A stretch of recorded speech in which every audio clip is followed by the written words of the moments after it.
कि बाल बिल्कुल हीरो की तरह हो जाए, आपके हवाएं चलने लगी, इतना धांसू पड़ो, टकले हो जाओ। देखिए ये बात मैं आप लोगों को पहले क्लियर कर देना चाहता हूं कि इस चैप्टर के अंदर जो है 21 क्वेश्चन हम लोग करने वाले हैं और बहुत ज़्यादा इंपॉर्टेंट क्वेश्चन होने वाले हैं। यकीन मानना आप लोग कि इस चैप्टर के बाद आप लोग को दोबारा इसको पढ़ने की जरूरत नहीं पड़ेगी।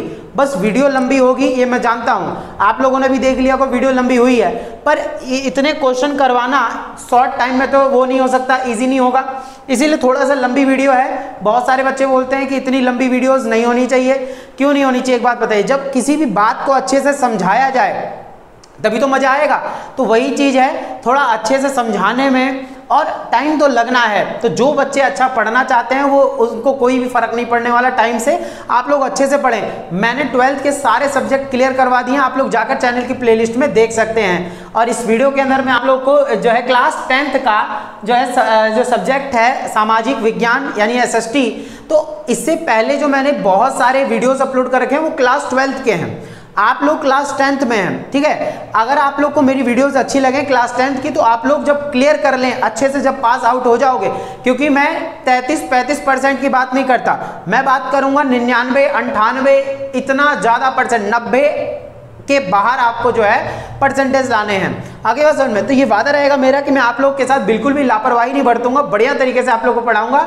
और हाँ, 10th क्लियर हो जाओ तो आप लोग 12th की सारी वीडियोस मेरे चैनल पर हैं, हमारे चैनल पर हैं साइमन क्लास पे, आप लोग जाकर जरूर देखें उनको, ठीक है। पर उससे पहले 10th क्लास की वीडियोस आप लोग को देखनी होंगी बढ़िया तरीके से, ठीक है। तो देखते हैं इस चैप्टर के अंदर क्या है, और आप लोग बने रहना वीडियो के साथ। वीडियो लंबी होगी पर कोई नहीं, आप लोग अच्छे से पढ़ें, ज्यादा से ज्यादा मार्क्स लाने हैं, ठीक है। पास होने से काम नहीं चलेगा, ज्यादा से ज्यादा मार्क्स लाने हैं, ठीक है। चलिए देखते हैं हमारा पहला क्वेश्चन क्या कहता है। जय हिंद सभी को, साइमन क्लास में आप सभी लोगों का स्वागत है, मैं अमरजीत सर। देखिए आज की वीडियो के अंदर हम लोग चैप्टर नंबर 1 करने वाले हैं, क्लास 10th का। हाँ, क्लास 10th का, क्योंकि मैंने सिलेबस स्टार्ट कर दिया है क्लास 10th का। 12th का तो हम लोग ओवरऑल सारे सब्जेक्ट क्लियर कर चुके हैं, पॉलिटिकल, हिस्ट्री, फिजिक्स, जो हमारा जो होम साइंस है और बहुत से ऐसे सब्जेक्ट आप लोग जाकर चैनल की प्लेलिस्ट में देख सकते हैं, ठीक है। देखिए आज हम लोग जो स्टार्ट करेंगे चैप्टर नंबर 1, और आप लोग जरूर बता देना कि आपको वीडियो लगी कैसे, अच्छी लगी, क्या लगी, वो आप लोग कमेंट में जरूर बताना, जिससे कि कंटिन्यू में और वीडियोस अपलोड कर दूंगा, ठीक है। वीडियो लंबी होगी कोई दिक्कत नहीं, आप लोग ढंग से सुनेंगे, ठीक है। चलिए स्टार्ट करते हैं। हमारा पहला क्वेश्चन क्या कहता है। देखिए आज का जो हमारा पहला क्वेश्चन है वो है मानव विकास के मुख्य चरण क्या है। देखिए मानव विकास के मुख्य चरण क्या हैं, आप लोग आई बटन में या चैनल के जो है डिस्क्रिप्शन में मैं एक लिंक दूंगा, एक वीडियो की लिंक दूंगा, आप लोग जाकर उसको जरूर देख लेना इस वीडियो को देखने से पहले, क्योंकि उसके अंदर मैंने बता रखा है प्रागैतिहासिक काल क्या होता है, लाइन वाइज हमारा जो है साम्राज्य या बोल सकते हैं विकास कैसे होता हुआ आया है ना, ये सारी चीजें मैंने बढ़िया तरीके से बता रखा है। इस क्वेश्चन को, इस चैप्टर को शुरू करने से पहले मैं आप लोग को बस एक छोटी सी चीज बता दूंगा कि भाई ईसा पूर्व और ईसवी होता क्या है, ठीक है। देखो ईसा पूर्व और ईसवी क्या होता है, तभी तो ये चैप्टर समझ में आएगा क्या है क्या नहीं है। देखिए अगर हम बात करें हमारे इतिहास की जो शुरुआत है ईसा पूर्व से मानी जाती है, ईसा मसीह के जन्म के पहले का काल क्या कहलाता है, ईसा पूर्व कहलाता है, और ईसा मसीह के जन्म के बाद का काल क्या कहलाता है, ईसवी कहलाता है। तो इसको आप लोग ध्यान में रखना। बाकी हम लोग जो है यहाँ पर क्या देखते हैं, जैसे हड़प्पा सभ्यता, मेसोपोटामिया, रोमन साम्राज्य, ये सब ईसा पूर्व की हैं। तो स्टार्टिंग अगर हम बोल देते हैं, वैसे तो आदि मानवों के लाखों साल पहले चली आ रही चीजें, लाख तो नहीं लिख देंगे ना यहाँ पे, तो मैं बोल देता हूँ 3200 ईसा पूर्व। 3200 ईसा पूर्व में हड़प्पा सभ्यता शुरू हुई, कई किताबों में अलग अलग दे रखा होता है, तो लगभग करके होगा। आप ईसा पूर्व और ईसवी पहले समझ लो, तब जाके क्लियर होगा चैप्टर। तो 3200 ईसा पूर्व जो है स्टार्टिंग हुई, ठीक है। 3200 से एक साल कम करते करते करते करते मान लो 3000 भी आ जाएगा, 3000 भी आएगा, फिर एक साल एक दिन कम करते करते करते करते 2500 भी आ जाएगा, ऐसे मान लो, मानने में क्या जा रहा है ना। देखिए तो ये चीज है 2500, फिर ऐसे करते करते जो है 1400 आ जाएगा, 1400 में हड़प्पा सभ्यता खत्म हो गई थी, ये चीज आएगा, फिर उसके बाद धीरे धीरे 1000 भी आ जाएगा, ऐसे मानते मानते जो है हम लोग मान लेंगे भाई 100 भी आ जाएगा, क्योंकि ईसा पूर्व हमेशा उल्टा चलता है, ये चीज आप लोग ध्यान में रखिएगा। 100 आ जाएगा, फिर एक टाइम पे 2 भी आएगा, फिर 1 पे आके ये चीज रुक जाएगी। 1 से फिर सीधी गिनती शुरू होती है, जिसको हम बोलते हैं ईसवी।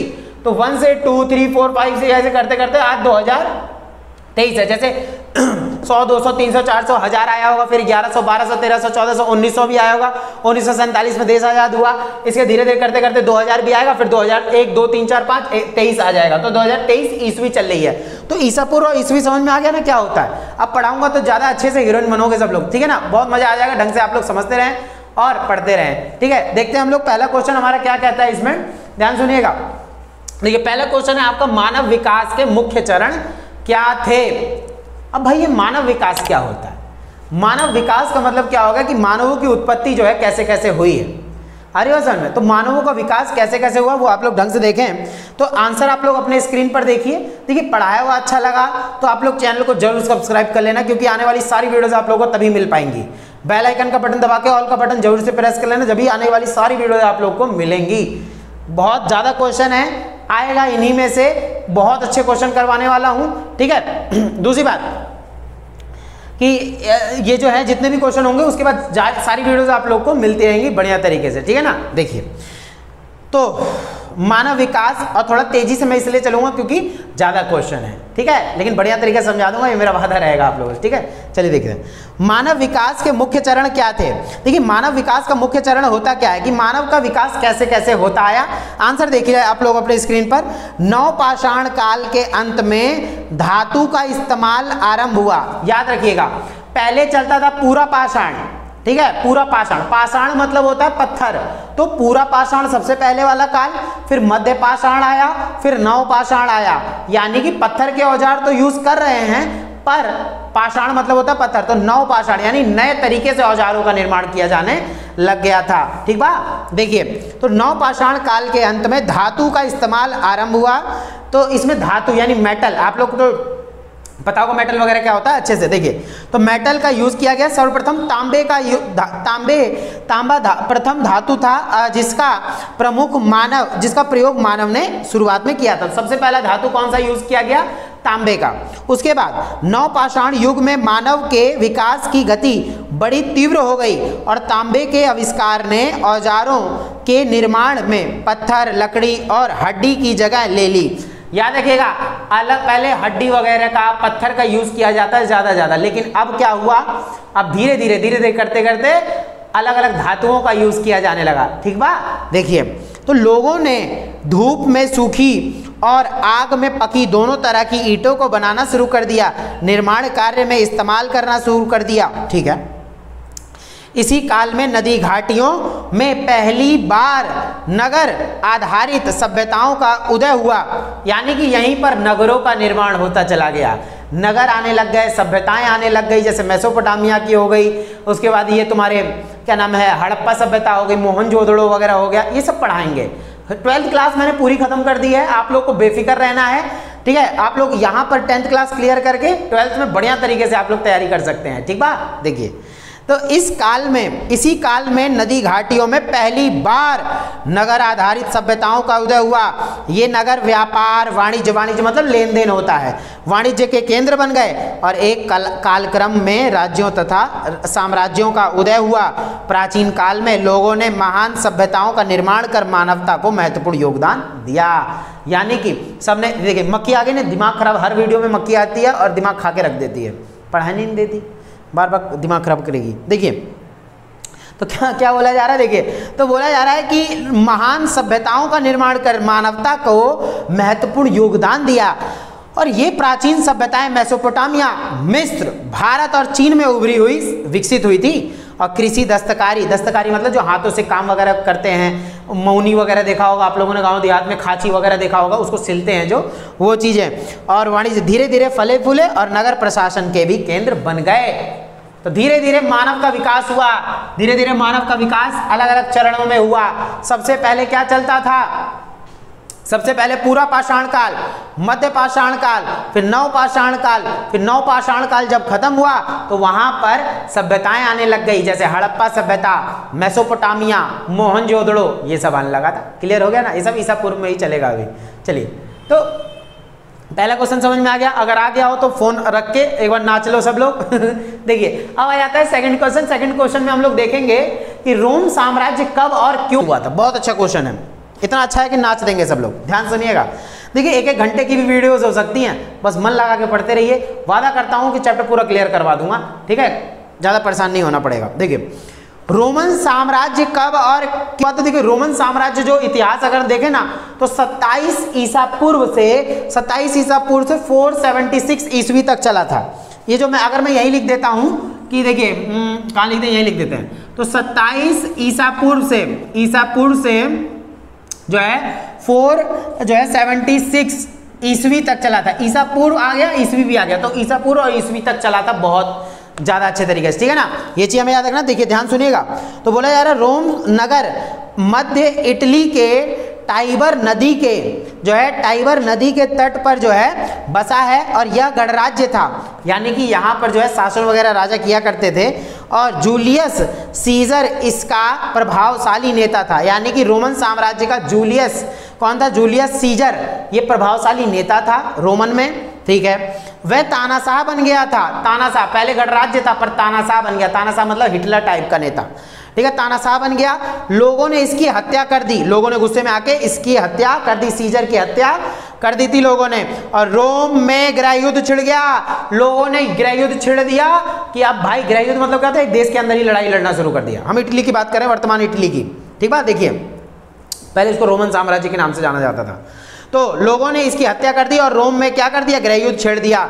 युद्ध के बाद अगस्टस सीजर रोम का प्रथम सम्राट बना और उसके शासनकाल में महान पैगंबर ईसा मसीह, तो इन्होंने बोला गया है कि महान पैगंबर ईसा मसीह का जन्म हुआ। पैगंबर कौन होते हैं? रसूल होते हैं, ठीक है, भगवान द्वारा भेजे गए रसूल हो गए, ठीक है। और उसके बाद ईसा मसीह का जन्म हुआ। तो इसी यानी कि देखिए 27 ईसा पूर्व चल रहा है ना, जब पहला आएगा क्योंकि ईसा पूर्व उल्टा चलता है, वहां दिखाया था मैंने, 1 पे आके रुकेगा, 1 से फिर सीधी गिनती शुरू होगी, तो 1 में ही ईसाई में ईसा मसीह का जन्म हुआ था। उन्होंने एक नए धर्म प्रचार शुरू किया। रोम में प्रत्येक प्रांत का शासन एक गवर्नर करता था, ठीक है, गवर्नर करता था, और जिसे राज्यपाल बोलते हैं। उसके अधीन कई अधिकारी होते थे जो प्रशासन की विभिन्न मामलों की देखरेख करते थे।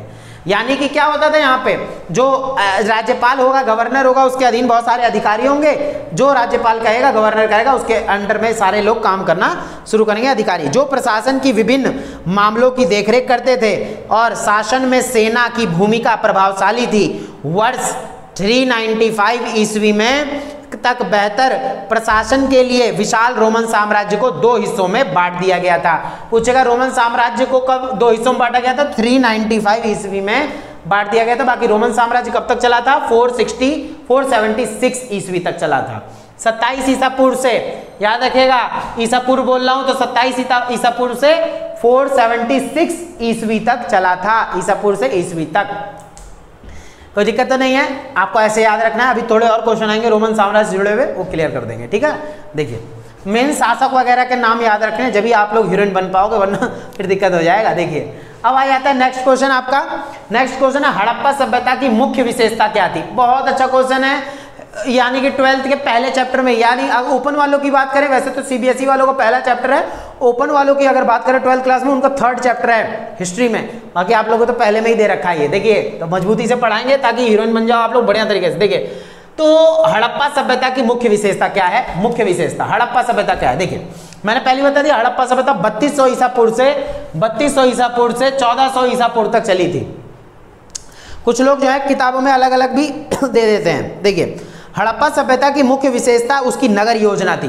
हड़प्पा सभ्यता कहाँ, जो आज वर्तमान पाकिस्तान है, वहां पे इसकी सभ्यता फैली थी और भारत के कई हिस्सों में भी इसकी जो है सभ्यता फैली थी, जैसे गुजरात, उसका आपके क्या नाम है, राजस्थान है ना, कश्मीर के भी जो है मांडा, अलग अलग जगहों पे फैली हुई थी। बाकी इतना वो नहीं करना। देखिए हड़प्पा सभ्यता की मुख्य विशेषता उसकी नगर योजना थी। हड़प्पा सभ्यता का नगर दुर्ग योजना देखते ही बनती थी। दुर्ग मतलब जो काफी ऊंचाई पर बनाया जाता था, जो घर मकान ऊंचाई पर बनाते थे, इसलिए उसको दुर्ग कहते थे। आगे बस समझ बतिया, ठीक बा। देखिए दुर्ग में सार्वजनिक इमारत होती थी। दुर्ग के नीचे नगर का दूसरा हिस्सा था, यानी कि एक ऊपर का शहर जिसे दुर्ग बोला जाता था और एक निचला शहर था। यहाँ आम लोगों की मकान थे, तो निचले शहर में आम लोगों के मकान थे और नगरों में चौड़ी, ध्यान सुनिएगा, नगरों में चौड़ी सड़कें थी।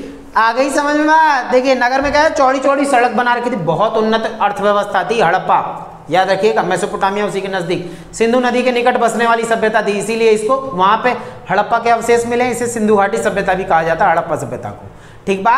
देखिए तो बोला जा रहा है जो समकोण एक दूसरे को काटती थी, यानी कि एक दूसरे को समकोण आकार पे काटती थी, नालियां ऐसे ऐसे नालियां होती थी जो एक दूसरे को समकोण आकार पे काटती थी। आगे मैं समझ में, ऐसे बीच में इसको क्या हो जाएगा, यहाँ से इधर घर बना तो इसकी नाली इसमें बीच में बड़ा नाला होता था, उसमें जाके मिल जाती थी। अभी और क्वेश्चन आएंगे। देखिए जो समकोण पर एक दूसरे को काटती थी, मकान ईंट के बने थे, पक्की ईंटों को बनाते, ज्यादातर मकान 2 मंजिला होते थे, हर एक घर में कुएं, स्नान गृह, देखिए स्नान गृह जिसमें हम नहाते हैं हमारे घर में होता है, स्नानागार एक अलग होता है जो पूजा पाठ के लिए, जैसे छठ वगैरह मनाते हैं ना, वैसे इनके पास स्विमिंग पूल होता था। देखिए हर एक घर में कुएं, स्नानागार स्नान गृह, नाली और प्रणाली होती थी, छोटी मोटी नालियां भी वहीं साइड में होती थी, और साफ सफाई का स्तर बहुत ऊंचा था, उन्नत था। खंडजे, बीड़ी, बिछी सड़कें, यानी खड़ंजे, खड़ंजे बोलते हैं ईंटे वीटे लगा के, खड़ंजे बोलते हैं, मैं उल्टा बोल दिया कुछ। देखिए बिछी सड़कें और सड़कों पर प्रकाश व्यवस्था अनजानी नहीं थी, और यानी बहुत प्रकाश की व्यवस्था कर रखी थी, मसाल वगैरह जला के रखते थे, लाइट तो न थी। मोहनजोदड़ो के निचले शहर में निवास गृहों के अलावा दुर्ग वाले क्षेत्र में अनेक खंभों वाले विशाल हॉल भी थे। याद रखिएगा यहाँ पे बड़े बड़े मोहनजोदड़ो की बात करें, उसी के आगे ही एक और सभ्यता थी मोहनजोदड़ो वाली, हड़प्पा ही हम लोग पढ़ते हैं ज़्यादातर। तो वहाँ मोहनजोदड़ो में क्या है, बड़े बड़े घर बना रखे थे जैसे हड़प्पा में थे, वैसे ही क्या है कि बोला जा रहा है दुर्ग वाले क्षेत्र में अनेक खंभों वाले विशाल हॉल भी थे। यहाँ सबसे प्रमुख विशेषता थी और विशाल जो है स्नान गृह भी था। मैंने बताया ना स्नान गृह, स्नानागार और स्नान गृह में अंतर होता, तो स्नानागार होगा यहाँ पे। तो स्नानागार क्या होते थे, जो एक पूजा पाठ के लिए यूज में लाए जाते थे, उसको बोला जाता था स्नान गृह, ठीक है, स्नानागार बोल देंगे। देखिए तो ये क्या होता था, 180 फुट लंबा होता था और 108 फुट चौड़ा होता था, ऐसे चौड़ाई में 108 फुट और 180 फुट लंबा होता था, और उसमें स्नान के लिए उपभोग होने वाला जलाशय 39 फुट लंबा था और 23 फुट चौड़ा था, यानी कि इसमें जो जलाशय वगैरह और इसके आसपास कुएं बने हुए थे, ठीक है। और मोहनजोदड़ो में कुल जो है कुओं की संख्या लगभग 700 पाई गई है, याद रखिएगा। उसका बोला 8 फुट गहरा था। ये जो स्नानागार बना रखा था ये कितना फुट गहरा था, 8 फुट लगभग गहरा था, यानी कि हमसे लगभग इतना ऊंचा और होगा, थोड़ा सा और होगा 8 फुट। ठीक है, हड़प्पा का विशाल अनाज भंडार एक और अन्य महत्वपूर्ण इमारत थी। हड़प्पा सभ्यता में मोहनजोदड़ो में एक विशाल अन्नागार भी हुआ करता था। अन्नागार मतलब अनाज वगैरह रखने के लिए इनके पास जगह होती थी अच्छे से। उसके बाद महत्वपूर्ण इमारत थी और यह किसानों द्वारा उत्पादित अतिरेक का भंडारण होता था। यहाँ पे अनाज वगैरह काफी भारी मात्रा में रखते थे। क्लियर हो गया सबको बढ़िया तरीके से, ये हमें याद रखना है, ठीक है। देखिए अब आ जाता है नेक्स्ट क्वेश्चन हमारा, क्या होगा इसमें, अशोक के अनुसार धम्म क्या है। बहुत अच्छा क्वेश्चन है, ये मैं ऐसे ही बता देता हूँ, आप लोग आंसर भले ही अपने स्क्रीन पर देख लीजिए, बढ़िया तरीके बता देता हूँ, क्लियर हो जाएगा, ठीक है। देखिए तो यहाँ क्या बोला जा रहा है कि यहाँ पर जो है, देखिए अशोक के अनुसार धम्म क्या है, तो सम्राट अशोक की बात करें, मौर्य वंश के शासक सम्राट अशोक की बात हो रही है, जिनके प्रधानमंत्री थे चाणक्य, जिन्हें हम विष्णुगुप्त भी बोलते हैं, कौटिल्य भी बोलते हैं, जिन्होंने अर्थशास्त्र पुस्तक लिखी थी, जिस पुस्तक के अंदर पूरे ही मौर्य वंश के बारे में जानकारी दी गई थी। आगे बात समझ में, ये चीज आएगा। बाकी धम्म पढ़ते हैं हम लोग। देखिए तो अशोक का धम्म क्या कहता है, ठीक है, अशोक का धम्म क्या कहता है वो आप लोग देखिए ध्यान से। देखिए धम्म से क्या अभिप्राय है, सम्राट अशोक ने अपनी जनता के नैतिक उत्थान के लिए, सम्राट अशोक ने अपनी जनता के नैतिक उत्थान यानी बुद्धि के विकास के लिए कुछ नियम बनाए। उन्हीं नियमों के समूह को जो है क्या कहा जाता है, धम्म कहा जाता है। आगे बात समझो, उन्हीं को क्या कहा जाता है, धम्म कहा जाता है, जिससे कि लोगों की सोच बदली, लोगों के अंदर जो है क्या एक अच्छी भावना, मैं बोलता हूँ गुड मैनर्स सिखा रहा हूँ मैं आपको, मान लीजिए वही गुड मैनर्स अशोक ने सिखाया लोगों को, जिसके अंदर क्या क्या चीजें थी मैं आप लोगों को बता देता हूं। यहाँ पे देखिए जैसे बहुत सारी चीजें दे रखी हैं इसके अंदर। तो धम्म अशोक की स्वयं की खोज थी, अशोक के धार्मिक, जो एक पैरा के नीचे दे रखा देखिए, तो जीवन एवं विचारों पर कलिंग युद्ध, कलिंग कहाँ, उड़ीसा, वर्तमान उड़ीसा के कलिंग की कहानी बता रहा है। कलिंग युद्ध का महत्वपूर्ण प्रभाव था, कलिंग युद्ध करके ही अशोक पूरा हर चीज से अलग हो गया था। वहां पे उन्होंने फिर धम्म का निर्माण करा और लोगों के हृदय में अपने लिए जगह बनाई। जैसे इन्होंने क्या करा, बड़ों के लिए आदर करना, इसमें बहुत सारी बातें लिखी हुई हैं और जैसे मैं बता भी देता हूँ इसमें धम्म में क्या क्या चीजें हैं। बड़ों का आदर करना, गुरुओं का सम्मान करना, ठीक है, जीव हत्या ना करना, दूसरों को नुकसान ना पहुंचाना, चोरी ना करना, हत्या ना करना, ये सब कुछ धम्म में लिखा हुआ है। यही है सम्राट अशोक का धम्म। आगे बात समझ में? तो ये चीज बढ़िया तरीके से आप लोग को याद रख लेने, कोई दिक्कत तो नहीं है। चलिए, तो ये हमें याद रख लेना, ये धम्म है और इसमें धम्म के प्रेम, धम्म के उपदेश के प्रति उत्साहित हो उठा और इस प्रकार अशोक ने बुद्ध मत यानी भगवान बुद्ध को बहुत मानते थे अशोक। आगे बात समझ में? सम्राट अशोक भगवान बुद्ध को बहुत मानते थे, इसीलिए उन्होंने सांची का स्तूप बनवाया था।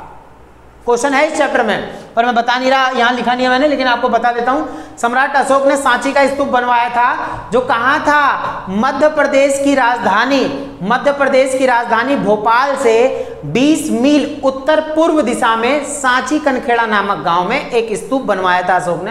हालांकि बहुत सारे स्तूप बनवाए थे, लेकिन सांची का स्तूप हमारे 200 के नोट में मिल जाएगा, ठीक है, बहुत अच्छा है, देखिएगा आप लोग, ठीक है। चलिए, तो ये हो जाएगा धम्म, अशोक का धम्म। पांचवा क्वेश्चन देखते हैं, कांस्य युग किसे कहते हैं? देखिए, कांस्य युग क्या होता है? कांस्य युग किसे कहते हैं? बहुत अच्छा क्वेश्चन है, हीरोइन बन जाएंगे सब लोग।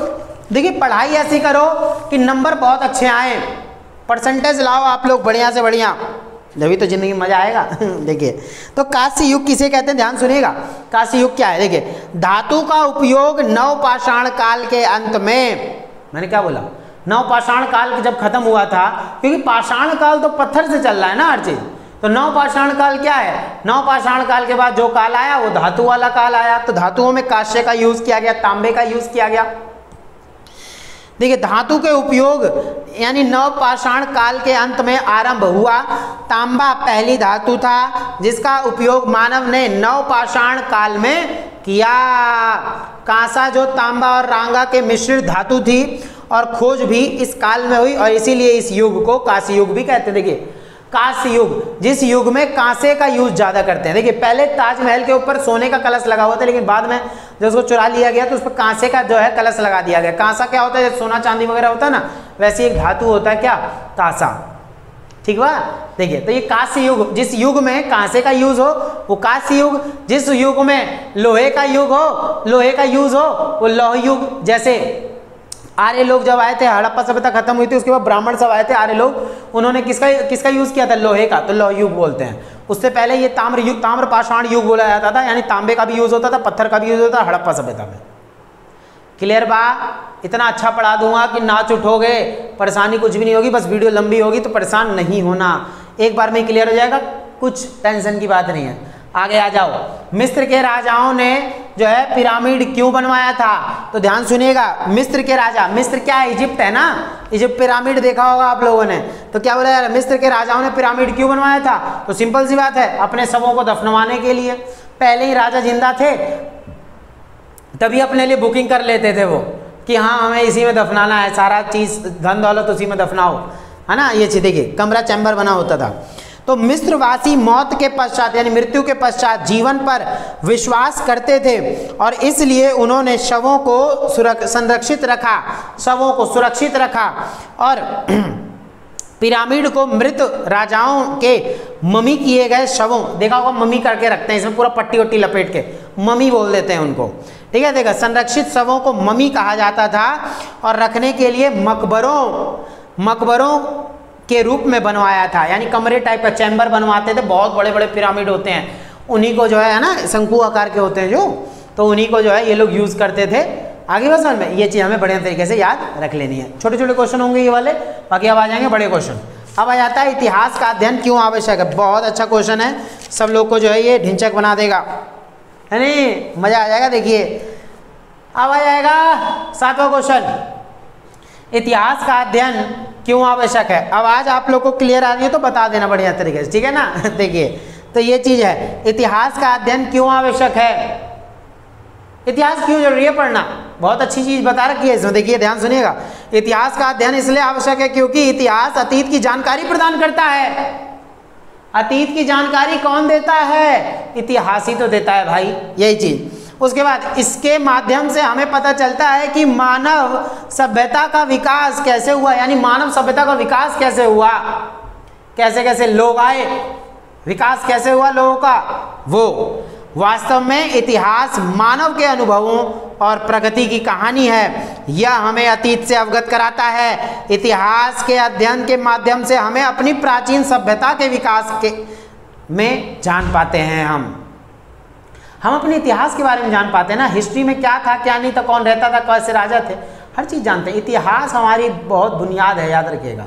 इतिहास जिसको नहीं पता वो फिर वो उसका डब्बा गोल होता है ये चीज़ है। उसके बाद बोला जा रहा है इतिहास के अध्ययन के माध्यम से हम अपनी जो है प्राचीन सभ्यता के विषय में जान पाते हैं। साहित्य, ज्ञान, विज्ञान, पुरातत्व, कला, चित्रकला तथा स्थापत्य के से संबंधित विभिन्न जानकारी इतिहास के अध्ययन के माध्यम से मिल जाती है। तो इतिहास का अध्ययन करने से बहुत ज़्यादा जानकारी हमें मिलती है। आगे की बात में समझ में आए?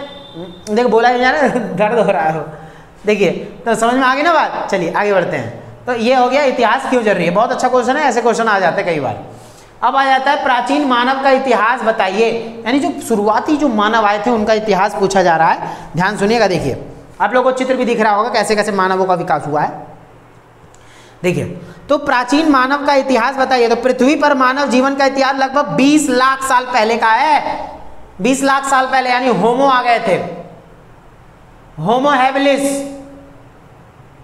होमो इरेक्टस, होमो सैपियंस। हम लोग क्या है, हम होमो सैपियंस हैं, चिंतनशील मनुष्य हैं। 11th क्लास के CBSE वाले बच्चे पढ़ते हैं सब, है ना। देखिए आप लोग को तो इसमें बता दिया है, बहुत अच्छी चीज़ है ये तो देखिए लगभग 20 लाख वर्ष पहले आरंभ हुआ। पहली मानव प्रजाति लगभग 20 लाख वर्ष पहले आई थी, अफ्रीका में रहती थी। तो मानवों की जो उत्पत्ति हुई है वो कहाँ से हुई है? अफ्रीका से हुई है, याद रखिएगा। देखिए लगभग 15 लाख वर्ष। तो बोला जाए वैज्ञानिकों ने उन्हें होमो हैबिलिस कहा। मैंने बोला ना सबसे पहले होमो मतलब होता है लातिनी भाषा में आदमी, होमो का मतलब क्या होता है? आदमी। तो उन्हीं से ही जो है इनकी उत्पत्ति हुई। तो बोला जा रहा है लगभग 15 लाख वर्ष पहले जिस मानव का विकास हुआ उसे होमो इरेक्टस कहते हैं। और ये लोग साथ साथ चलते थे, पिक्चर भी आप लोगों को दिख रही हो, हीरोइन बन जाओगे। और भोजन करते थे, कंदमूल फल जमा कर रखते थे, फल फूल खा के खाते थे और जानवरों का शिकार करते थे। लगभग 5 लाख साल पहले कुछ ने आग जलाना सीखा, आग जलाना सीख गए और इस प्रकार धीरे धीरे आदिमानव विकास की ओर अग्रसर हुआ इस प्रकार से आदिमानव जो है आगे बढ़ा। कोई दिक्कत तो नहीं है। तो धीरे धीरे करते करते करते करते जो है समय आगे बढ़ता गया होगा। अब बढ़ता गया, जैसे आदिमानव वगैरह खत्म हुए फिर सभ्यताएं आना शुरू हुई। ठीक है, पहले पूरा पाषाण, फिर मध्य पाषाण, फिर नवपाषाण, फिर नवपाषाण के बाद ये हड़प्पा वगैरह आ गई। ऐसे चलते चलते चलते चलते फिर आर्य लोग आए 1500 ईसा पूर्व में, 1400 ईसा पूर्व में। फिर वहाँ से बढ़ते बढ़ते बढ़ते बढ़ते आगे पहुँचेंगे। फिर मगध वगैरह में सम्राट अशोक का शासन आया। फिर और कम करते करते करते करते मौर्य वंश जो कम करते करते फिर धीरे धीरे कुषाण वंश यानी प्रथम शताब्दी ईस्वी में आया था, इसमें आया था जिसमें ईसा मसीह का जन्म हुआ था। तो उसके बाद जो है धीरे धीरे सभ्यताएं आगे बढ़ी हैं, हीरोइन बन गए हैं सब। ठीक है देखिए अब आ जाता है नेक्स्ट क्वेश्चन। नेक्स्ट क्वेश्चन है आपका मेसोपोटामिया। बहुत अच्छा क्वेश्चन है जिससे कि आप लोग बिल्कुल क्या बोलूँ समझ जाओ, बहुत अच्छा पढ़ लोगे, नाच उठोगे एक बार में। जब पूरा चैप्टर समझ में आ जाए ना, फोन रख के एक बार जितना मर्जी उतना नाचना, आपकी इच्छा है पूरा नाचना। और मेरी तरफ से जो है मोमोज खा लेना, आप लोग बढ़िया तरीके से खाओ, मस्त रहो, लेकिन पढ़ाई जरूर करते रहो। ठीक बा। देखिए तो यहाँ बोला जा रहा है कि मेसोपोटामिया सभ्यता के विषय में आप क्या जानते हैं। मेसोपोटामिया एक ऐसी सभ्यता जो 2 नदियों के बीच में बसी हुई थी, एक दजला और एक फरात नदी। दजला और फरात नदी। तो देखिए मेसोपोटामिया का शाब्दिक अर्थ है नदियों के बीच का जमीन। बताया ना मैंने, दजला और फरात नदियों के बीच में था। यह दजला और फरात नदियों के बीच स्थित थी और इसका आधुनिक नाम इराक है। आज जिसे हम इराक बोलते हैं ना, वो पहले मेसोपोटामिया के नाम से जानी जाती थी। ठीक बा। तो देखिए जरा ये चीज याद रखना आप लोग देखिए तो मेसोपोटामिया का भारत जैसे सुदूर क्षेत्रों के साथ जर्मनी और समुद्री दोनों तरह, जमीनी या जर्मनी लिख दिया ना, जमीनी होगा। तो जमीनी और समुद्री दोनों तरह से जो है नियमित व्यापार करते थे ये लोग, और जमीन से भी और समुद्र से भी व्यापार करते थे। ठीक है, वर्तमान जिसे हम इराक बोलते हैं ना, इराक बोलते हैं ना जिसे हम, तो उसको वो हमसे व्यापार करते थे लोग। ठीक है, देखिए परिवहन और संचार के लिए ठेला होता है, ढकेलने वाला ठेले, चौपहिया 4 पहियों वाले गाड़ियों का, नौकाओं का, नाव का, पोता जिसमें वो लगाते नहीं पर्दे टाइप का, नाव पे देखा होगा, इधर उधर घुमाओ तो उधर ही चल जाओ, है नहीं, ये उसके बाद इस्तेमाल किया करते थे। और मेसोपोटामिया के प्रारंभिक शहर छोटे राज्यों के समान थे। प्रारंभिक शहर छोटे छोटे होते थे पर धीरे धीरे बढ़ गए, इतने ज़्यादा बड़े हो गए कि मज़ा आ गया। उसके बाद उनका अपना प्रशासन वर्गों में पुरोहित मतलब जो पंडित वगैरह सब टाइप के होते, पुरोहित, राजा और कुलीन शामिल थे। और मेसोपोटामिया के लोग जो है ढेर सारे देवी देवताओं की भी पूजा करते थे। मेसोपोटामिया की सभ्यता है, ठीक बा। चलिए, तो ये भी उसी टाइम की सभ्यताएं हैं, 3200 के आसपास की, 3000 के आसपास की, हीरोइन बन जाएंगे, ठीक है। देखिए, मिस्र को नील नदी का उपहार कहा जाता है, स्पष्ट करें। मिस्र वाला यही वाला क्वेश्चन, इजिप्ट वाला बताया था अभी। देखिए ध्यान सुनिएगा, कुछ भी छोड़ूंगा नहीं, जब तक छोड़ेंगे नहीं तब तक नहीं, जब तक तोड़ेंगे नहीं तब तक छोड़ेंगे नहीं। देखिए अब क्या आ जाएगा इसमें, तो अब आ जाता है इसमें, देखिए मिस्र को नील नदी का उपहार। नील नदी है, नील नदी किनारे मिस्र बसा हुआ है। जैसे मिस्र को नील नदी का उपहार इसलिए कहा जाता है क्योंकि मिस्र संसार की प्राचीनतम सभ्यता का केंद्र रहा है। मिस्र जो है, इजिप्ट जो है, बहुत पुरानी सभ्यता कही जाती है ये भी। उसके बाद मिस्र के प्राचीनतम निवासी खानाबदोश थे। खानाबदोश कौन होता है? जो एक जगह टिक कर नहीं रहते हैं, वो लोग कौन होते हैं? वो खानाबदोश होते हैं। आगे बस समझ में, ये चीज़ याद रखिएगा। बाद में एक स्थान पर बस गए और नील नदी में हर साल बाढ़ आती थी। नील नदी में क्या है, हर साल बाढ़ आ जाती थी बार बार, इजिप्ट के बगल में, मिस्र के। तो इसीलिए क्या होता था, तो बोला जा रहा वहाँ गाद की एक मोटी तह जमा हो जाती थी, जिस कारण वहाँ की जमीन अत्यंत उपजाऊ हो जाती थी। याद रखिएगा, नील नदी का उपहार क्यों बोला जा रहा है? क्योंकि याद रखना कि नदी में मान लो बाढ़ आ गई, पानी का लेवल ऊपर हुआ। पानी का लेवल जब ऊपर होता है, दजला और फरात नदियों की बात हो रही है यहाँ पे, नील नदी की बात होगी। तो जब बाढ़ आए, सॉरी दजला और फरात तो उसमें थी ना, इसमें नील नदी की बात हो रही है। वैसे मेसोपोटामिया में भी ऐसे ही होता था।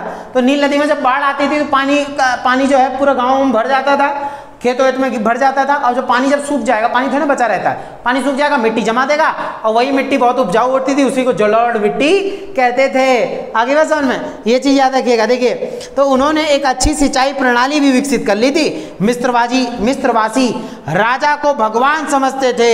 उन्हें फराओ कहा जाता था। फराओ की सेवा में मंत्री और अधिकारी भी होते थे, ठीक है। इनमें कौन होते थे? मंत्री और अधिकारी वगैरह भी होते थे। तो राजा के अधीन ये सब काम करते थे, और राजा बड़ा बढ़िया शासन चलाते थे। मिस्र के बहुत अच्छा शासन चलाते थे, इजिप्ट के राजा। चलिए, ये 10वां क्वेश्चन हुआ होगा इल्वा ना। देखिए अब 11वां करते हैं हम लोग। अब आ जाएगा हड़प्पा। देखिए हड़प्पा शब्द बहुत मोस्ट इंपॉर्टेंट है, याद रखिएगा, बहुत क्वेश्चन पूछता है इसमें से। तो हड़प्पा सभ्यता के जीवन निर्वाह के तरीके पर प्रकाश डालिए। बहुत अच्छा क्वेश्चन बा, देखिए ध्यान सुनिएगा। हड़प्पा सभ्यता के जीवन निर्वाह के बारे में पूछ रहे हैं, तो क्या बोला जा रहा है? देखिए, हड़प्पा सभ्यता एक विकसित सभ्यता थी। हड़प्पा सभ्यता क्या थी? एक विकसित सभ्यता थी। इसीलिए यहाँ के लोगों के जीवन निर्वाह के तरीके भी सभ्य थे, बहुत अच्छे तरीके थे यहाँ के लोगों के। वे लोग भोजन में गेहूं, चावल, जौ, दाल, सफ़ेद चना, तिल, है ना, ये सब खाते थे। ऐसा लगा डायनासोर आ गया हो। देखिए, तो यहाँ कॉकरोच है ना, एक वो दिख रहा है। तो देखिए क्या है, पेय पदार्थों के रूप में दूध का सेवन किया जाता था। देखिए मैं पढ़ाता इस तरीके का हूँ कि आप लोग को अच्छा लगे पढ़ने में, आगे बात समझ में, और बोरियत ना हो, क्योंकि एसएसटी, हिस्ट्री, पॉलिटिकल ये सब थोड़ा सा ना बोरिंग भी कर देते हैं। लेकिन अगर हम अच्छे तरीके से पढ़ें तो इससे ज़्यादा इंटरेस्टिंग सब्जेक्ट और कोई नहीं है। तो इंटरेस्ट जगना चाहिए, मज़ा आना चाहिए पढ़ने में। पढ़ाई को बिल्कुल कॉमेडी के साथ, फन के साथ किया जाए तो ज़्यादा मज़ा आता है। स्टिकनेस दिखाना, ये करना वो करना, तो थोड़ा सा अजीब हो जाता है। जैसे मैं ऑफलाइन में पढ़ाता हूँ वैसे मैं ऑनलाइन में भी पढ़ाता हूँ। मेरे को कोई वहाँ पे वो नहीं दिखाना कि हाँ भाई हम ऐसे हैं वैसे, कुछ नहीं। जैसे ऑफलाइन में चलेगा वैसे ऑनलाइन में भी पढ़ाओ, क्या दिक्कत है? मज़ा आना चाहिए बस, अब समझ में आए बस। अगर समझ में आ रहा हो तो आप लोग वीडियो को जरूर लाइक कर देना और बने रहना चैनल के साथ। और भी साइमल क्लास को बहुत आगे तक जाना है, आप लोग अपना प्यार ज़्यादा से ज़्यादा देते रहें, ठीक बा। चलिए आगे बढ़ते हैं। देखिए, तो बोला जा रहा है फलों में तरबूज, खरबूज, अनार इत्यादि का प्रयोग किया जाता था। वहाँ अवशेष के रूप में अनेक हड्डियाँ भी मिली हैं, अलग अलग जानवरों की, घड़ियाल, हिरण की भी हड्डियाँ मिली हैं। पर ऐसा माना जाता है कि ये लोग उनका शिकार खुद करते थे या शिकारी समुदाय से खरीदते थे, ये हमें नहीं पता चल पाया है, क्योंकि भाई ये सब बड़े जानवर हुआ करते थे। ठीक है, तो ये चीज़ जिससे मोहनजोदड़ो की खुदाई से एक जो है सिलबट्टा प्राप्त हुआ है पीसने वाला, और इससे अनुमान लगाया जाता है कि वे लोग स्वादिष्ट भोजन करना पसंद करते थे हमारी तरह। बहुत उन्नत व्यवस्था थी। ये चीज़ है हड़प्पा सभ्यता के निर्वाह के तरीके। अब उसी से रिलेटेड एक आ जाएगा हड़प्पा संस्कृति की नगर योजना की अद्भुत थी। नगर योजना के बारे में बताना है हड़प्पा सभ्यता की, बहुत अच्छी चीज़ें हैं, ध्यान सुनिएगा। देखिए खाने की बात हुई ना, पानी आ रहा है मुंह में, भूख लगी है मेरे बहुत तेज, रात का टाइम हो गया है। देखिए तो ये चीज़ होता है कि हड़प्पा संस्कृति की नगर योजना क्या है, अद्भुत थी। नगर, यहाँ गलियों का निर्माण किया गया था। मक्खी बहुत ज़्यादा परेशान करती है हमेशा जब वीडियो बनाता हूँ। देखिए तो हड़प्पा सभ्यता एक सभ्य थी। सभ्यता मतलब होता काफ़ी अच्छी सभ्यता। आगे बात समझ में। देखिए तो बोला जा रहा है इसमें कि इसीलिए यहाँ पर नगरों का विकास सुनियोजित ढंग से किया गया था। नगरों का निर्माण बहुत उन्नत तरीके से किया गया था। जैसे हमारे यहाँ गलियाँ हैं, नालियाँ खुली रहती हैं, लेकिन वहाँ ढकी हुई नालियाँ होती थी। उसके बाद क्या है, बोला जा रहा है नगरों में चौड़ी सड़कें थी, संपूर्ण आकार पर एक दूसरे को काटती थी। जैसे मैंने बताया ना, ऐसे एक दूसरे को काटती थी, ऐसे। बोला प्रत्येक घर में कुएं थे, स्नान गृह थी, नालियाँ थी। उसके बाद ये तो सब मैं पढ़ा ही चुका हूँ भाई, ये तो बहुत वो है। और बता देता हूँ मैं, ऐसी अनाज के गोदाम थे। मोहनजोदड़ो की अगर हम बात करें तो मोहनजोदड़ो में जो है दो काफ़ी खास विशेषता हम देखते हैं मोहनजोदड़ो में। जैसे एक आता है माल गोदाम और एक विशाल स्नानागार। तो माल गोदाम में अनाज वगैरह रखने के काम में आता था, और उसका तो जो है यूज़ मैंने बताई दिया आप लोग को। ठीक है, स्नानागार तो पवित्र स्नान के लिए, अनुष्ठानिक स्नान के लिए इसका यूज़ किया जाता था। बहुत अच्छे तरीके से समझा रहा हूँ, समझ लेना, बढ़िया तरीके से, नाच उठना। ठीक है, चलिए ये क्वेश्चन हो गया। अब आता है हड़प्पा वासी। देखिए ये मैं इस तरीके से क्यों पढ़ा दे रहा हूँ, क्योंकि 12th में ना बहुत सारी चीज़ें आप लोग को पढ़ने को मिलेंगी। बाकी अगर 10th में भी अगर अच्छे से नॉलेज ले लोगे तो 12th क्लास में आप लोग बहुत अच्छे तरीके से जो है मार्क्स प्राप्त कर लोगे, मज़ा आ जाएगा। ठीक है, पढ़ो ऐसा कि बाल बिल्कुल हीरो की तरह हो जाए आपके, हवाएं चलने लगी, इतना धांसू पढ़ो, टकले हो जाओ। ठीक है, मजा आ जाए। आगे देखो, हड़प्पा वासी की धार्मिक अवस्था ज्ञात कीजिए। हड़प्पा सभ्यता के लोग किसकी पूजा पाठ करते थे, ध्यान सुनिएगा। देखिए हड़प्पा के लोग क्या बोला जा रहा है, ध्यान सुनिए। हड़प्पा के लोग जो है यहाँ पे हड़प्पा वासी के धार्मिक जीवन के विषय में जानने का एकमात्र साधन है मोहनजोदड़ो तथा हड़प्पा से प्राप्त मोहरें। मोहर क्या होता था, ऐसा पैसे का यूज करते थे। जैसे हम पैसे का तो वहां मोहर होती थी, एक जगह से दूसरी जगह जाना था, पास के तौर पे भी मोहरों का यूज करते थे। मोहरों पर जो है बैल के चित्र मिले हैं। मोहरें जो थी वो सेलखड़ी पत्थर से बनाई जाती थी। आर्यवा समझ में, ऐसी चीजें याद रखनी है। हड़प्पा से प्राप्त मोहरें तथा मूर्तियां हैं। मातृ देवी, यहाँ प्रकृति देवी माता की पूजा होती थी। भगवान शिव को पूजा जाता था। एक टूटी हुई मोहर मिली है जिसपे एक योगी बैठे हुए हैं जिनकी 2 सींगें दिखाई गई हैं। उनके आजू बाजू बहुत सारे पशु हैं, उनको पशुपति भगवान शिव की संज्ञा दी गई है। आ रही है समझ में, ठीक है। तो मोहनजोदड़ो में एक पुरुष देवता की मूर्ति भी मिली है जिसे शिव प्रतीक माना जाता है। इससे यह स्पष्ट होता है कि हड़प्पा संस्कृति के लोग शैव धर्म के अनुयायी थे, भगवान शिव की पूजा करते थे और लिंग की भी पूजा करते थे। भगवान शिवलिंग होता है ना, शिवलिंग के तौर पे हम पूजा करते हैं भगवान शिव की, तो शिवलिंग की भी पूजा करते थे। और वृक्ष पूजा का प्रचलन था, यानी भगवान मतलब पेड़ों को भी पूजा जाता था, प्रकृति को पूजते थे। ताबीज और जंतर, आत्माओं और भूत प्रेत पर भी लोगों का विश्वास था, और विज्ञान और प्रौद्योगिकी की भी उनको जानकारी थी। मापतौल पद्धति, बाट बनाए जाते थे, और बाट जो होते थे वो बाट इनके जो है चकोर आकार के होते थे। चर्ट नामक पत्थर से बनाए जाते थे बाट। अलग अलग बाट, छोटे बड़े सब अनाज उनाज तोलने के लिए होते थे, कुछ आभूषण यानी जेवर वगैरह तोलने के लिए भी। ठीक है, स्वास्थ्य चिकित्सा की जानकारी भी थी। उनकी एक लिपि थी, वो लिपि थी क्या, वो थी चित्रात्मक लिपि। हड़प्पा की लिपि को आज तक पढ़ा नहीं जा सका। मेसोपोटामिया की लिपि कीलाकार थी, और इनकी जो लिपि थी इसको पढ़ा ही नहीं जा, इसको तो पढ़ लिया मेसोपोटामिया वाली को, लेकिन हड़प्पा की लिपि को जो है आज तक नहीं पढ़ा जा सका, इसलिए इसको रहस्यमय लिपि भी कहते हैं। ठीक बा। चलिए, अगर मैं बहुत तेज चिल्ला रहा हूँ तो आवाज़ कम कर लेना, क्योंकि मेरी आवाज़ ऐसी है। आगे बात समझ में। देखिए आवाज़ तेज हो चल जाता है, आवाज़ वॉल्यूम कम कर लेंगे। आवाज़ अगर कम होती है तो समझ ही नहीं आता है नहीं। चलिए अब आता है नेक्स्ट क्वेश्चन, हड़प्पा सभ्यता का पतन कैसे हुआ। तो देखिए इसको लेकर बहुत ज़्यादा मतभेद है विद्वानों के मन में। हड़प्पा सभ्यता का पतन जो है लगभग 1400 ईसा पूर्व में हो चुका था, 3200 से चलता हुआ आ रहा था। ठीक है। 1400 ईसा पूर्व कैसे खत्म हुआ? तो कुछ लोगों का ये कहना है बाढ़ द्वारा। देखिए मैं आपको आंसर दिखा देता हूँ, यहाँ दे रखा है हड़प्पा सभ्यता 2500 ईसा पूर्व से 1750 ईसा पूर्व तक फली फूली, यानी कि लगभग 1750 बोल लगा ना, लेकिन एग्जैक्ट है 1400 ईसा पूर्व। सीबीएसई वाली किताबों में, अलग किताबों में, सब में लिखा हुआ।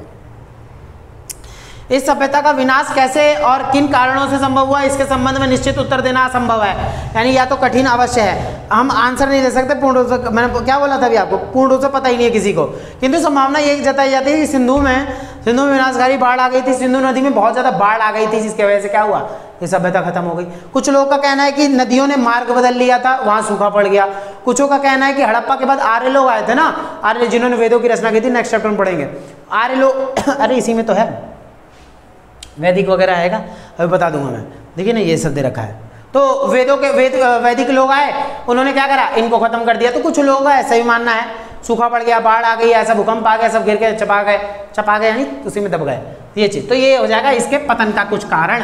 विद्वानों में आज भी मतभेद है, ठीक बात। चलिए उसके बाद आया जैन धर्म तथा बौद्ध धर्म के उदय के कारणों का वर्णन करें। अब जरा एक चीज सोच के देखिएगा, पहले सनातन धर्म चलता था, पर सनातन धर्म के अंदर हिंदू जो है, क्या नाम है, ये तो हिंदू थे सब, तो उसके अंदर जो है सबसे ऊपर ब्राह्मण, क्षत्रिय, वैश्य, शूद्र, किसको पसंद था? ये सबसे नीचे वाले जो शूद्र थे, जो चरणों से जाने जाते थे, उनकी स्थिति बद से बदतर हो रखी थी इसमें।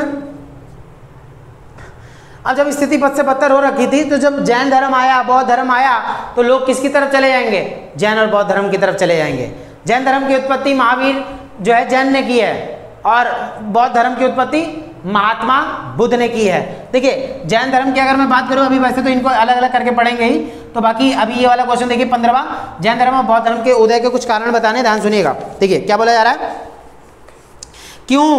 क्यों आया जैन और बौद्ध धर्म, आखिर क्या जरूरत पड़ी थी? क्योंकि देखो किसी धर्म के अंदर कुछ कमियां रहेंगी, लोग परेशान रहेंगे, कुछ दिक्कतें आएंगी, लोगों को नीचा समझा जाएगा, तो दूसरे धर्मों की तरफ बढ़ेंगे। पहला पॉइंट देखिए, वैदिक धर्म में जटिलता, यानी जो वैदिक धर्म था, जो सनातन धर्म था, उसमें थोड़ी बहुत कमियां थी, लोग दूसरे धर्मों की तरफ चले गए। जैसे वैदिक धर्म आरंभ में बड़ा सरल धर्म था, परंतु धीरे धीरे इसमें जटिलता आ गई, और जिससे साधारण लोगों को किसी नए और सरल धर्म की खोज थी। जो नीचे दिखाया जाता था लोगों को, उसमें वो फिर अलग हो गए। सब लोग को पता है, जो ये किताबों में बातें लिखी गई, तभी मैं बोल रहा हूँ, जो सारी बातें हैं किताबों से ली गई हैं, मैं अपनी ओर से कुछ भी नहीं बता रहा हूँ, ये चीज़ याद रखिएगा, क्योंकि धर्म के नाम पे बवाल बहुत ज़्यादा हो जाता है आज के टाइम पे, आप लोग अच्छे से जानते हैं, ये देखिए याद रखिए। उसके बाद जाति प्रथा और छुआछूत की वजह से, मैंने क्या बोला, जब दलितों को नीचा दिखाया जाएगा, शूद्रों को नीचा दिखाया जाएगा, तो उनको जिस धर्म में सुविधा मिलेगी उसी में भाग जाएंगे वो, ये चीज़ है। तीसरा कठिन भाषा संस्कृत है, जो संस्कृत नहीं बोलते थे उनको मलेच्छ बोलते थे, अछूत बोलते थे, उनको छूते तक नहीं थे, पानी तक नहीं पीते थे उनके हाथ का, लोग कहाँ जाएंगे, दूसरे धर्मों की तरफ बढ़ जाएंगे, ये चीज़ हुई। महापुरुषों का जन्म 6वीं शताब्दी में, यानी कि अब ऐसे ऐसे महापुरुषों का जन्म हुआ, महात्मा बुद्ध, महावीर, जैन, तब लोग उनकी शिक्षाओं को सुन के उनकी तरफ बढ़ना शुरू कर दिए थे।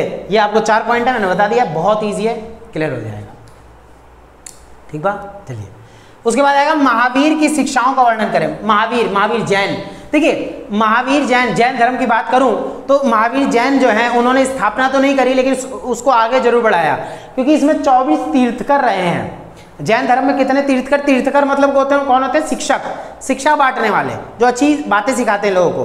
तो सबसे पहले जो तीर्थकर रहे हैं वो स्वामी ऋषभदेव रहे हैं, स्वामी ऋषभदेव। और तीसरे का नाम नहीं बताया जाता, और 23वें का नाम आता है, 23वें का नाम था पार्श्वनाथ। पहले का नाम था जो है स्वामी ऋषभदेव, और 23वें का नाम था पार्श्वनाथ। 24वें का नाम था 24वें का नाम था जो ये अभी था महावीर जैन। तो ये मक्खी देखिए अब दिमाग खराब कर रही है ना, अच्छे से पढ़ाने नहीं देती, बार बार दिमाग खाती है। देखिए तो महावीर जैन, तो 24वें रहे महावीर जैन, इन्होंने जो इसको आगे बढ़ाया। तो महावीर जैन की शिक्षाओं को देखिए, बहुत जरूरी है शिक्षाएं पढ़ना, तभी मजा आएगा, तभी हीरो हीरोइन बनोगे। देखिए महावीर को जन्म जैन धर्म का संस्थापक माना जाता है, और उन्होंने लोगों को जीवन की, देखिए संस्थापक किताबों में लिख दिया जाता है, लेकिन बहुत पहले ही, इनसे भी पहले तीर्थकर आ चुके हैं काफ़ी, ठीक है, ज्ञान बांटने वाले। तो महावीर को जैन धर्म का संस्थापक माना जाता है। उन्होंने क्या करा है, ध्यान सुनिएगा, उनके अनुसार मनुष्य को त्रिरत्न अर्थात शुद्ध ज्ञान, शुद्ध ज्ञान, शुद्ध चरित्र, शुद्ध दर्शन का पालन करना चाहिए। उन्होंने मोक्ष प्राप्ति के लिए त्याग और तपस्या पर जोर दिया, प्रेरित किया है, लोगों को प्रेरित किया है। इसके लिए घोर तपस्या का मार्ग सर्वोत्तम है, उन्होंने ऐसा बोला है। उन्होंने बोला है कि भाई आत्मा, सभी चीज़ों में आत्मा होती है, इन्हें कष्ट नहीं देना चाहिए। उन्हें वेदों, जाति पाति या यज्ञ बलि आदि में कोई विश्वास नहीं है। यज्ञ करना है नहीं करना वो नहीं मानते हैं ये चीज़, जैन धर्म में इसमें नहीं होता ना। और इन्होंने बोला है कि उन्होंने वेदों, जाति पाति और जाति धर्म इन सब के नाम पर, यानी जात पात, इन सब में कोई विश्वास नहीं रहा है इनको। कि जात पात जो होती है ना, धर्म ठीक है, लेकिन उसमें जो जात पात होती है वो लोगों को बहुत ज़्यादा घृणित महसूस करवाती है।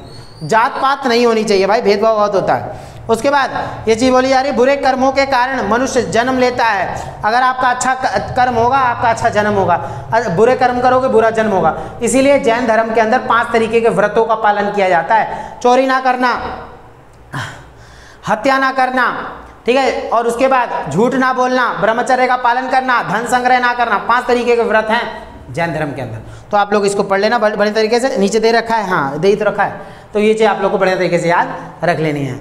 आगे बात समझ में, ये चीज़ हमें याद जानना, ठीक है। चलिए उसके बाद देखिए क्या आ जाता है, उसके बाद आ जाता है महात्मा बुद्ध की भाई शिक्षाएं। 8 अध्याय, 8 प्रकार के सत्यों के बारे में बताते हैं ये महात्मा बुद्ध। देखिए महात्मा बुद्ध के बचपन का नाम था सिद्धार्थ और महावीर जैन के बचपन का नाम था वर्धमान। आगे बात समझ में, ये चीज़ याद रखिएगा।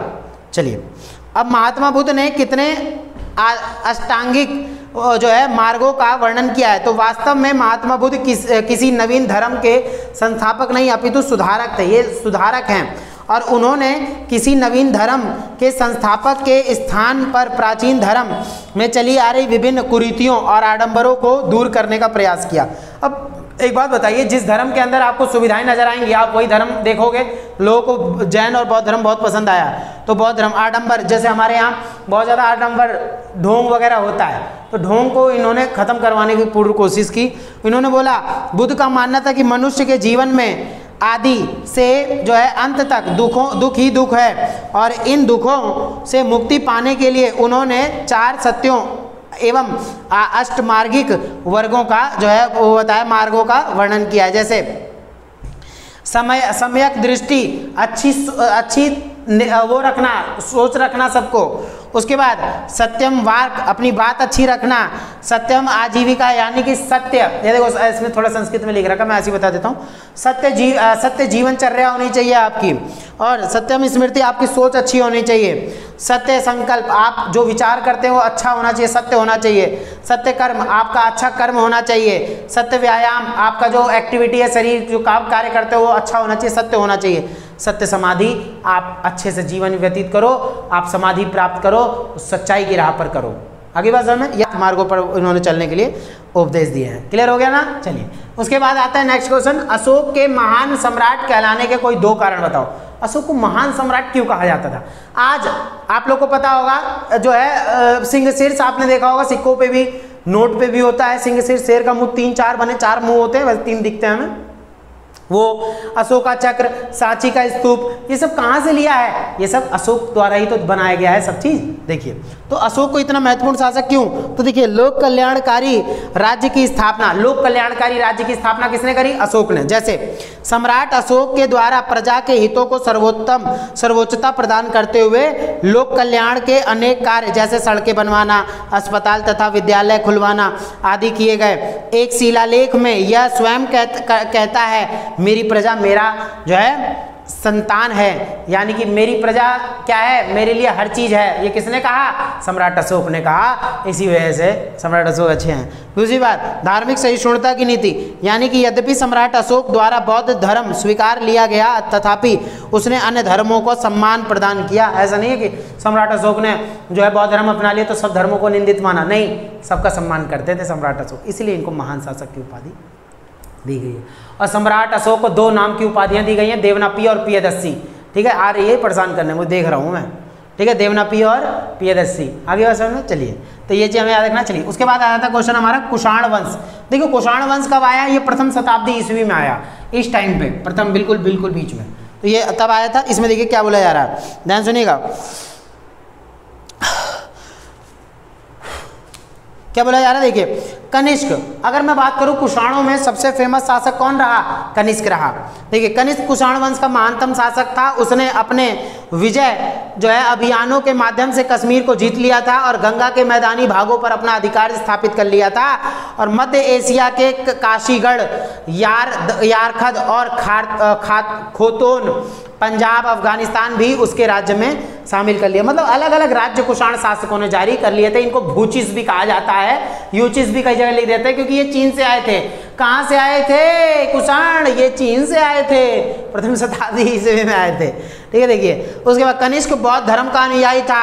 उसके प्रयासों से बौद्ध धर्म चीन, मध्य एशिया, अन्य देशों में फैल गया। इन बौद्धों के, इनके वजह से, क्या नाम है, कुषाण शासकों की वजह से ही जो बौद्ध धर्म जो है काफी ज्यादा विख्यात हुआ, फैल गया था। उनकी राजधानी पेशावर यानी कि पुरुषपुर, जो पाकिस्तान में अभी पुरुषपुर थी। और कुषाण वंश में और भी कई राजा हुए, परंतु सबसे प्रसिद्ध कनिष्क ही था, जिसका मैंने अभी नाम बताया। वासुदेव कुषाण वंश का अंतिम राजा था। उसके मृत्यु के पश्चात कुषाण साम्राज्य का पतन हो गया। तो वासुदेव जो है अंतिम शासक रहे कुषाणों के। इतनी चीज़ें आप लोग को बढ़िया तरीके याद रखनी है, हीरोइन बन जाओगे। चलिए अब याद है 2 क्वेश्चन और रहेंगे, फिर हमारा ये चैप्टर समाप्त हो जाएगा। अच्छा लगा हो तो आप लोग बताना जरूर, ठीक है। प्यार देना अपना ज़्यादा से ज़्यादा। ईमानदारी से पढ़ाता हूँ, लेकिन हाँ एक बात और बता दूँ, नोट्स के आप लोग को कोई पैसे नहीं देने हैं, आप लोग को फ्री में मिलेगा। आओ और बढ़िया से पढ़ो, मैं बस यही चाहता हूँ, ठीक बा। 12वीं क्लास के बच्चों को पढ़ा दिया यार अच्छे से, आप लोग तो 10th में आप लोग को और अच्छे से पढ़ा दूंगा। ये चीज़ आप टेंशन क्यों ले रहे हैं ना। नोट्स चाहिए आप लोग, व्हाट्सअप चैनल के अबाउट में नंबर दे रखा है मैंने, वहाँ से आप नंबर लो, व्हाट्सअप ग्रुप से ज्वाइन हो, अपना क्लास और NOS या यूट्यूब लिख के भेज देना, मैं ग्रुप में ऐड कर लूँगा आप लोग को। और बढ़िया तरीके से जो है आप लोग अपनी तैयारी पूरी करना, ठीक है। नोट्स के कोई पैसे नहीं रहेंगे, आप लोग आएँ और PDF ले जाएँ, आगे वैसे पढ़िए बस बढ़िया तरीके। चलिए उसके बाद आता है गुप्त साम्राज्य के पतन के बाद भारत की राजनीतिक सामाजिक स्थिति पर चर्चा करें। ठीक है, गुप्त साम्राज्य जब खत्म हो गया ना, तो उसके बाद भारत की स्थिति बतानी है क्या थी। देखिए जरा, गुप्त साम्राज्य के पतन के पश्चात भारत में छोटे छोटे राज्यों का उदय हुआ, जो परस्पर लड़ते भिड़ते रहते थे। हर राज्य लड़ रहा है, भिड़ रहा है। किसके बाद? गुप्त शासकों के बाद, ठीक है। ये ईस्वी में आए थे, ईसा पूर्व के नहीं है ये लोग। देखिए उत्तर भारत में कन्नौज उत्तर प्रदेश में, मगध बिहार, थानेश्वर और गुजरात में 4 पृथक राज्य हो गए। और हर्षवर्धन ने, अलग अलग वर्धन वंश था, हर्षवर्धन ने फिर से साम्राज्य स्थापित करने का प्रयास किया। उसने सारे उत्तर भारत को अपने अधिकार में कर लिया। हर्ष ने कदम्बरी और हर्षचरित के लेखक बाण भट्ट को संरक्षण दिया और उस काल में भारतीय समाज में जाति व्यवस्था मजबूत हो गई थी। देखिए जाति व्यवस्था बहुत ज़्यादा ढोंग थी, ये अच्छे से जानते हैं हर कोई। जाति को लेकर बड़ा दिक्कत होता है सबके यहाँ। तो जाति जो है बोला है, उस काल में भारतीय समाज में जाति व्यवस्था मजबूत हो गई। समाज में महिलाओं की सामाजिक स्थिति में गिरावट आ गई, बौद्ध धर्म का पतन आरंभ हो गया। यानी कि गुप्त के बाद जो है, गुप्त साम्राज्य के बाद ऐसे ऐसे लोगों का उदय हुआ जिन्होंने बौद्ध धर्म को संरक्षण दिया नहीं और महिलाओं की स्थिति बद से बदतर कर दी। इतना क्लियर है। उसके बाद अब आ जाएगा लास्ट क्वेश्चन, हम लोग जानेंगे, बहुत अच्छा क्वेश्चन होगा। देखिए बहुत अच्छा क्वेश्चन, इसको मैं वेरी इंपॉर्टेंट लिखूंगा। वेरी इंपॉर्टेंट क्यों लिखेंगे? क्योंकि बहुत इंपॉर्टेंट है ये। देखिए तो बोला जा रहा है उत्तर वैदिक काल में सामाजिक क्षेत्र में जैसे ये आ जाए ब्राह्मण, क्षत्रिय, वैश्य, शूद्र, जैसे तो उत्तर वैदिक काल में सामाजिक क्षेत्र में एक बड़ा परिवर्तन हुआ और समाज 4 वर्णों में विभक्त हो गया। अपना अपना उत्तर विस्तार पूर्वक दीजिए। जैसे उत्तर वैदिक काल में बात करें, देखिए वैदिक काल जो चला था, हड़प्पा सभ्यता खत्म हुई थी 1400-1500 में। 1500 में ही आर्य लोग आए थे, मध्य एशिया से आर्य लोग आए थे। आर्य लोग जब आए थे तो उन्होंने वेदों की रचना करी। 4 वेद है ना, ऋग्वेद, सामवेद, यजुर्वेद, अथर्ववेद, 4 वेद हैं। अब चारों वेदों की रचना हुई, लेकिन हाँ इनका जो काल है वो 1500 से 500 तक माना जाता है, 1000 साल लगभग। अब 1500 से 1000, क्योंकि ईसा पूर्व उल्टा चलता है, मैं तभी बता रहा हूँ आप लोग को। ये 1500 से 1000 तक ऋग्वेद की रचना हुई। उसके बाद जो है 1000 से 500 तक क्या हुआ, इसमें अन्य वेदों की जो है रचना की गई थी। तो उसी टाइम ऋग वैदिक काल में, तो वैदिक काल पूरा है 1500 से 500, उसको 2 काल में बांट रखा है। एक एक ऋग्वैदिक काल और एक उत्तर वैदिक काल। ऋग्वेद में इतना ढोंग नहीं था, लेकिन उत्तर वैदिक काल जो 1000 से 500 है, उल्टा चलता है ना, 1000 से फिर 500 तक आएगा, उसमें ढोंग ही ढोंग फैल गया, महिलाओं की स्थिति बद से बदतर कर दी, इसमें क्या नाम है, दलितों की स्थिति, शूद्रों की स्थिति खराब कर दी। जैसे देखिए क्या है, तो ब्राह्मण क्षत्रिय वैश्य शूद्र 4 वर्ण व्यवस्था लेकर आ गए ये, और ब्राह्मण को सर्वश्रेष्ठ माना जाता था। इसका कार्य अध्ययन करना, अध्ययन शिक्षण का कार्य, पूजा पाठ और यज्ञ कराना, इस काल में इनका महत्व बढ़ गया। और क्षत्रिय जो थे वो उससे नीचे आ रहे हैं। क्षत्रियों में क्या है, क्षत्रियो काम ये भी श्रेष्ठ थे, ऊंचे थे ये भी क्षत्रिय, जिसमें जो है इनका काम था युद्ध और प्रशासन था, और वे राजा की सुरक्षा के लिए युद्ध करते थे। ठीक है, ये चीज़ हो गया, क्षत्रिय वगैरह ये काम करते थे, यानी सुरक्षा प्रजा की, सॉरी राजा बोल दिया मैंने, प्रजा की सुरक्षा के लिए काम करते थे, राजा होते थे ज़्यादातर। ठीक है, उसके बाद वैश्य आ रहे हैं। वैश्य जंघा से जाने जाएंगे, ब्राह्मण क्षत्रिय भुजाओं से, जंघा से वैश्य, चरणों से शूद्र, ऐसा इन्होंने बताया। आगे बात सुन देखिए, उसके बाद क्या है, आरंभ में ये क्या इनके, देखिए वैश्यों के 3 काम थे, मैं बता देता हूँ, ऐसी बहुत ईजी है। वैश्यों के 3 काम थे। वैश्यों के 3 काम क्या, पशुपालन, खेतीबाड़ी और व्यापार, ये 3 काम किसके थे, वैश्यों के थे। उसके बाद आ रहे हैं शूद्र, शूद्रों के काम अन्य तीनों की सेवा करना। तो ये जब समाज के अंदर इतनी ज़्यादा कुरीतियाँ फैली हुई थी, किसी को ये जो है रहना अच्छा लगेगा नहीं, इसीलिए जो है दूसरे धर्म आए, जब बौद्ध और जैन धर्म आए तो लोगों की जो है सोच उनकी तरफ गई और लोगों ने अलग धर्म अपनाना शुरू कर दिया था। उम्मीद करता हूँ आप लोगों को ये चैप्टर समझ में आ गया होगा। टोटल कितने क्वेश्चन करवाए मैंने, 21 क्वेश्चन करवाए हैं। टाइम लगा है, मानता हूँ टाइम लगा है, लेकिन मैंने आप लोगों को बेहतर तरीके से समझाया है, अच्छे तरीके से समझाया। और ये जो परेशान कर रही है ना बार बार, दिमाग खराब कर रही है। अगर आप लोग को अच्छा लगा हो ना चैनल, मतलब ये वीडियो अच्छी लगी हो, तो आप लोग जो है चैनल को जरूर सब्सक्राइब कर लें, वीडियो को लाइक जरूर कर दें आप लोग, और कमेंट करके आप लोग इतना बता देना, देखिए दिमाग खा गई है, आप लोग कमेंट करके इतना बता देना कि आपको वीडियो कैसी लगी है, समझ में आ गया हो तो आप लोग जरूर चैनल को सब्सक्राइब और वीडियो को लाइक जरूर कर देना आप लोग, ठीक है। और हाँ, बेल आइकन का बटन इसलिए दबा लेना, क्योंकि ऑल का बटन इसलिए दबा लेना क्योंकि आप लोग और आने वाली वीडियोस आप लोग को मिल जाएंगी। कमेंट करके जरूर बताना कि अच्छा और अच्छी वीडियो मतलब कैसी लगी आपको, ये चीज़ बता देना, ठीक है। अभी स्टार्टिंग है हमारी, असाइनमेंट क्लास को भी बहुत आगे तक जाना है। यहाँ आपका 1 रुपये नहीं लगेगा नोट्स के भी और किस चीज़ के, PDF के भी। आप लोग आएँ और बेहतरीन तरीके से असाइनमेंट वगैरह सारा यहीं आपको प्रोवाइड करा दूँगा, बेफिक्र रहें बस आप लोग, ठीक है। 10th अगर अच्छे से क्लियर कर जाओगे, 12th तो पूरी वीडियो सारी पड़ी हुई है देखने के लिए। आगे बात समझ में, चलिए अब हम लोग मिलेंगे नेक्स्ट चैप्टर के अंदर। तब तक के लिए जय हिंद, जय भारत।